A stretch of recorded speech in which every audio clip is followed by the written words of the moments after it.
প্রিয় সৌদি জন্য আজকে আমরা এই কালীগঞ্জ এসেশনের মানুষ রোডে নেমেছি। সৌদি ভাই এমন একটি ব্যক্তি মায়ের সন্তানের গায়ের চামড়া কেটে দিলে যেমন মায়ের ঋণ শোধ হয় না, তেমনি এসেশনী কালীগঞ্জের মানুষ সবাই যদি রক্ত দিয়ে দেয় তার সৌদি ভাইয়ের ঋণ সব করে যাবে না।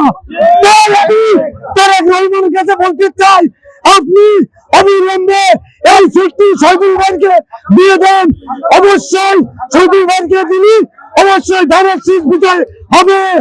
আমরা ডাক্তার শহীদুল আলমকে হিন্দু মুসলিম এবং প্রত্যেক জাতি মিলে আমরা এক চান্সে ধানের শীষে ভোট দেবো এবং ডাক্তার শহীদুল্লাহ সাহেবকে আমরা জয়যুক্ত করব।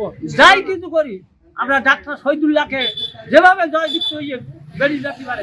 আমরা তো যদি ওই কাজী আলাউদ্দিনকে দেওয়া হয় কিন্তু এ সিট হারিয়ে যাবে। তার আমাদের ভারপ্রাপ্ত চেয়ারম্যান মহোদয় যেদিন থেকে প্রার্থিতা ঘোষণা করেছে সেদিন থেকে সাতক্ষীরা 3 আসনের আপামর জনসাধারণ রাস্তায় নেমে এসেছে।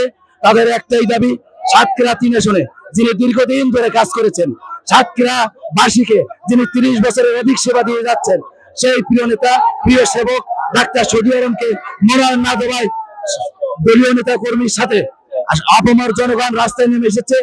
একটি জিনিস লক্ষণীয়, যেটা আপনি অবশ্যই দেখেছেন, প্রতিদিন কিন্তু হাজার হাজার সাধারণ জনতা কিন্তু ডাক্তার শহীদুল আলমের মনোনয়নের দাবিতে কালীগঞ্জ রাজপথে নেমে আসছে। ডাক্তার শহীদুল আলম ভাইয়ের নমিনেশন চাই।